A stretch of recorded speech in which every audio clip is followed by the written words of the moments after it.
Hello everyone, today we're going to talk about the hidden river of Edinburgh. How are you all? Hope you're all happy and healthy and well there. You'll notice I'm very tentatively walking down a little slope here because I'm in Doc Martens, and although the grip is good, the ground is wet. How are you all? First of all, video might be a bit funny, a bit shaky. Literally just as I was about to start filming, my camera has went, computer says now, and it's went kaput, so I am last minute filming on my phone here, but I don't have a holder or anything, so my hand might be a bit shaky. I apologise. Yeah, this video is a history video. We haven't done one for a while, but this was sent to me by multiple people. A lot of people sent me a link to this going, Tony, you should do this, you should do this. So by popular request, we're doing this, the hidden river of Edinburgh. Now, some of you might be going, what hidden river? And that would kind of be the point. But what I'm talking about is the river that used to supply the Nor Loch. Now, to understand, wow, we're talking well today. To understand how we've got a hidden river in Edinburgh, you've got to understand the whole history of it. So, history lesson, part one. Right now, I'm standing in Prince Street Gardens, which used to be the Nor Loch, but the Nor Loch wasn't natural. It wasn't a natural loch. It was manufactured, and it was manufactured for the protection, believe it or not, of Edinburgh Castle. Edinburgh Castle is kind of hiding right now behind these trees. You wouldn't believe you couldn't find the castle, but right now I can't find the castle. There it is, deciding to peek out from behind the trees there. Yes, the Nor Loch was manufactured to protect Edinburgh Castle. Believe it or not, they didn't think the north side, which is where we are, of Edinburgh Castle, was protected enough by those rock face there, so they decided to make a loch right here to flood this area to give it an extra barrier of protection. Now, again, I'm not a historian, and I've seen a couple of things that say different dates. One thing said this was about the 1200s, and another thing I've said, it said James III ordered the flooding of this for the Nor Loch in about 1460 to protect Edinburgh Castle. Besides, I'm going to go with James III, that seems about right, ordering the flooding of this to become the Nor Loch, because there was a stream flowing through it. There was a stream going all the way through here, and all they had to do was clog up one end. So the river was called the Tummel Burn, or sometimes called the East Fowl Burn. So a little, little stream, little burn, little river flowing through this. It must have been lovely. You know, the animals and deer and everything coming out and drinking from this burn. Because you have to remember, that was a castle. The Royal Mill was there. This was fields. This was rolling fields and ground and trees and nothing as far as the eye could see until you got down to the well. Dean Village was maybe just there, just a little village. Stockbridge was maybe just a little village down there. All these little things have been engulfed by Edinburgh as Edinburgh and things. Leith would be down there, but Leith was nothing to do with Edinburgh. In fact, Leith has only been part of Edinburgh for about 100 years. Controversially part of Edinburgh for about 100 years, but that's a completely different story, because they didn't want to join Edinburgh. I'm telling it now. They did a vote. They did a referendum to say, does Leith want to become part of Edinburgh? And the people of Leith proudly said, no, we don't. And then it became part of Edinburgh anyway, because a referendum is not legally binding. It's just asking a question. So this all started to get flooded. All of this started to get flooded, and the Nor Loch was created. And for a few hundred years, here it sat.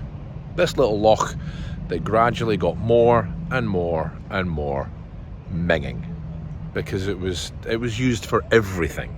The dumping ground for butchers and everything to chuck their off ends of meat. Dead bodies would be thrown in here. The sewage from the Royal Mill would run down into here. Witches would be dunked and tested if there were witches in here. It was a horrible cesspit of a loch. It wasn't nice at all. And the Royal Mile, Edinburgh itself was not expanding. It wasn't getting bigger. We had the Flodden Wall round it, although that took way too long to build and didn't really work anyway. But Edinburgh wasn't getting bigger. Because we're talking about the 18th century now. Europe is becoming far more civilized, and the beautiful cities in Europe, Rome, Paris, Berlin, London, they're all growing and becoming cosmopolitan, and Edinburgh is just this little thing. Tiny capital city of Scotland. Glasgow's growing, Edinburgh's not. So all the money in Edinburgh, all the thinkers, all the big people said, let's expand, and let's expand this way. Hence the building of the new town. And that's why it's called the new town, even though it was built in the 1800s. 18th century, sorry, so 1700, late 1700s. That's the old town, this is the new town. 200 to 300 years old is still fairly new for us. We're a very old place. So this had to be drained. The North Bridge was built so people could cross over easily, because it was still a valley. It was still a big valley, so the North Bridge was created. The new town was started to be created, and I've already done a story on how the new town was designed and everything. You can go watch that if you want. It's a long time ago, 5-6 years ago I did that. Long time. And this started to get drained.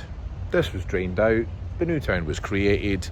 Voila, Edinburgh started to grow and became the hub of the world of the stuff I talk about now. However, the river, the Tummleburn, was still feeding into the Nor Loch. I don't know if it was going out the other end, I don't know. But that was still there. And when this was all drained, it's still here. You know, they didn't redirect it so that it left Edinburgh and went and joined the Water of Leith or anything like that. It still carries on. And it is still underneath our feet. It's down there. All we have to do is find it. Now, here's what I would like to do, what I wish I could do right now. What I wish I could do is go, now, what everyone forgets is if you just come over here and you look behind this bush and you look down this little hole and you see a nice little stream and river. But I can't do that. What I can do is say that it's flowing underneath our feet right now. Right here. It's under there.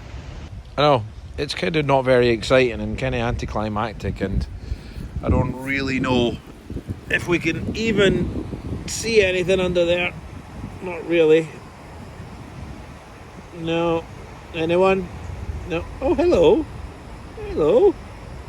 Little thing. Hello. But there it is. That's it under there. And there was a documentary a few years ago with where they opened it up and had a look, and apparently it's still foul smelling as the Norlock probably was. But it still runs, it's underneath our feet, going off to wherever it goes. But it's still here, and we completely ignore it, and we don't do anything with it, because what can we do with it, apart from maybe make a little stream all the way through? But I think we're way past doing that now, unfortunately. But there you have it. There you have it. To the people that sent that out to me, I hope I've done a good enough job of telling the story. It's a little thing that no one's going to care about. No one cares. It makes zero difference to here.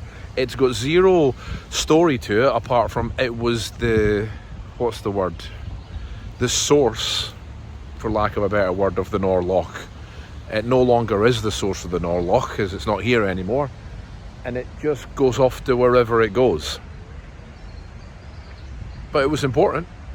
It created something that was vastly important to the history of Edinburgh for the time, because it was that the Norlock was used for everything, drinking water as well. Remember all the stuff that I told you went into it? Drinking water as well. No wonder the plague and everyone got sick and bleh. But there you have it.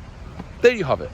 So next time you're in Prince Street Gardens, by the Ross Fountain, I would love to say that that is the water from there. I would love if I could say that, but I have got zero idea if that's the fact. Oh, I would love that. I would love that. Or even if they made it that, so that the water from there was, oh, how good. But no, I'm romanticising something that I can't. But there you have it. Next time you're here, next time you're at the Ross Fountain, taking pictures, as everyone does, of the Ross Fountain in Edinburgh Castle, and you're showing people around, and just say, let me show you this drain. And people will say, why are you showing me that drain? I say, that's why. Anyway, hope you enjoyed that today. If you did, leave a like, leave a comment, subscribe if you haven't already. Also, if you want to support the channel, you can do it in many ways. You can do it on Patreon, or why don't you buy some Broonford merch? Yep, I've got merch. Go on, go and have a look. Buy a hat or a mug with this mug. Or if you want, remember you can follow on Instagram and on TikTok as well. I'm on there making little short history stuff as well, but anything on TikTok goes on Instagram as well. But follow on both if you don't mind. Anyway, till next time. Bye, humans.